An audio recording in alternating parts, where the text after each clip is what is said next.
Throughout human history, warriors have fought in battles for glory, honor, and sometimes just to avoid doing the laundry. Some warriors stood out not just for how they lived, but for how they met their end. Sure, most of us will probably go out quietly, maybe with a last bowl of ice cream in hand. But not these guys. They took their final moments and turned them into the kind of stories you'd want to tell around a campfire.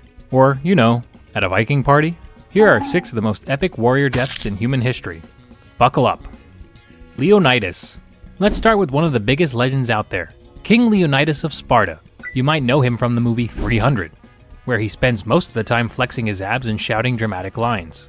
But the real story of Leonidas is just as crazy. Back in 480 BCE, the Persian Empire, led by King Xerxes, decided it was going to invade Greece with an army so big it probably needed its own zip code. Leonidas, however, wasn't the kind of guy to back down. Instead of fleeing or hiding, he took a small force of 300 Spartans, a few thousand other Greek warriors, and marched straight to the narrow pass of Thermopylae to block the Persian horde. And when I say horde, I mean a lot of Persians. Like, more Persians than you've had bad Tinder dates. What made Leonidas' death epic wasn't just the battle itself, but his stubbornness. Even when things started looking grim, he stood his ground. He and his 300 Spartans held off the Persian army for 3 days, delivering what can only be described as a world-class butt-kicking. Eventually, they were betrayed by a local, who showed the Persians a way around the pass. But Leonidas didn't run. He stayed and fought to the last breath, knowing full well that his death would inspire the rest of Greece to rise up and defeat the Persians. Talk about going out with a bang. William Wallace. Next on the list is William Wallace, the Scottish hero who got so mad at the English that he pretty much started a rebellion single-handedly. Wallace was a tall dude, like really tall for the time, who wielded a massive sword and had a thing for causing mayhem. Back in the late 13th century, Scotland was under English control, and Wallace decided that enough was enough. After winning some key battles, including the Battle of Stirling Bridge, Wallace became the de facto leader of the Scottish resistance.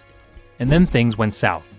In 1305, after several years of guerrilla warfare, which is just a fancy way of saying annoying the English, Wallace was captured by English forces and brought to London for trial. Now, most people in his shoes would have begged for mercy. But Wallace? Nope. He gave the English a death stare and refused to acknowledge their king as his ruler. So what did they do? They decided to make an example of him by executing him in the most brutal way possible, being hanged, drawn, and quartered. But before Wallace met his grisly end, he supposedly shouted one last word: freedom! And honestly, can you think of a cooler last word? It's like the medieval equivalent of dropping the mic. Wallace may have died, but his legacy sparked a fire that eventually led to Scotland's independence. Not bad for a guy who spent most of his life swinging a sword. El Cid.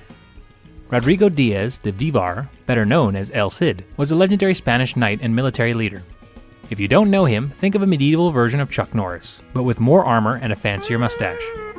El Cid spent his life fighting both Christians and Muslims, depending on who was paying him at the time. He was basically a mercenary, but one with style. In 1099, El Cid was defending the city of Valencia from an invasion by the Almoravids, a Muslim dynasty from North Africa. The problem? El Cid wasn't feeling great, probably because he was dead. That's right, he died of natural causes just as the enemy was about to attack. Most people would think, well, I guess that's it. But not El Cid's wife, Doña Jimena. She came up with the most insane plan ever. Knowing the troops would panic if they learned their leader was dead, she had El Cid's body strapped onto his horse, armor and all. The next day, the dead man led his army into battle. The sight of the supposedly dead El Cid charging forward freaked the enemy out so much that they retreated. That's right, El Cid won a battle after dying. He literally ghosted his enemies. The 47 Ronin. Japan in the 18th century was a pretty strict place, especially for the samurai. There was a thing called Bushido, or the Way of the Warrior, which was basically the samurai's rulebook on how to live and die with honor. And no one took Bushido more seriously than the 47 Ronin. These 47 samurai served a lord named Asano Naganori. Unfortunately, Asano had a bit of a temper, and after an altercation with a corrupt official named Kira Yoshinaka, Asano was forced to commit seppuku, ritual suicide. His samurai were left without a master, turning them into Ronin, masterless samurai, which in samurai terms is like being downgraded from a first-class seat to a riding in the baggage compartment. It was a huge dishonor, but these Ronin didn't sit around feeling sorry for themselves. No, they plotted revenge. For over a year, they patiently bided their time, pretending to live normal lives, but in reality, they were planning the ultimate payback. Finally, in 1703, they stormed Kira's mansion, killed him, and took his head as an offering at their lord's grave. Mission accomplished. But here's the kicker. Even though their actions were seen as heroic, they still had to pay for breaking the law. So in true samurai fashion, all 47 of them committed seppuku. They got their revenge, kept their honor, and still managed to go out in the most samurai way possible. The 47 Ronin are remembered as the ultimate Avengers, without the spandex suits. Harald Hardrada. Harald Hardrada was basically the last great Viking king. His name literally means Harald the Hard Ruler. So you know he wasn't the type of guy who spent his weekends baking cookies. Harald fought in battles all across Europe, accumulating treasure, power, and enemies in equal measure.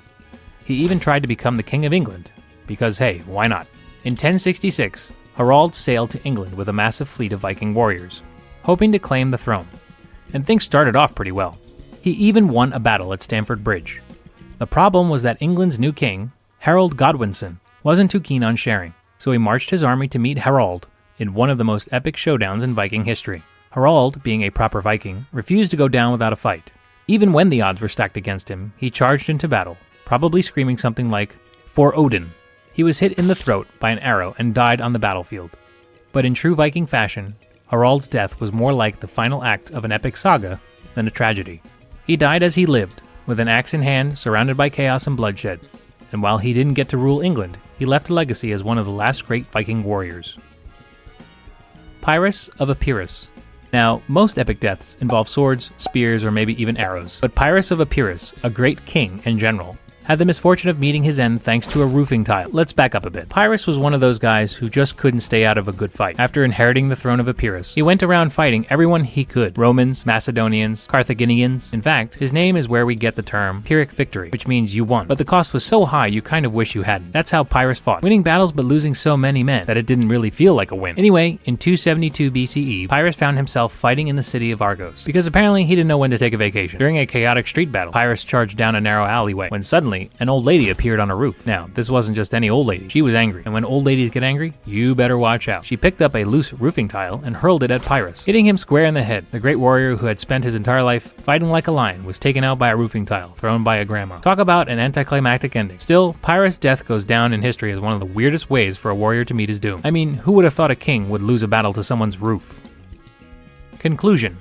So there you have it. 6 of the most epic, wild, and downright ridiculous warrior deaths in human history. From kings to samurai, these warriors didn't just fight with honor. They made sure their deaths were as memorable as possible.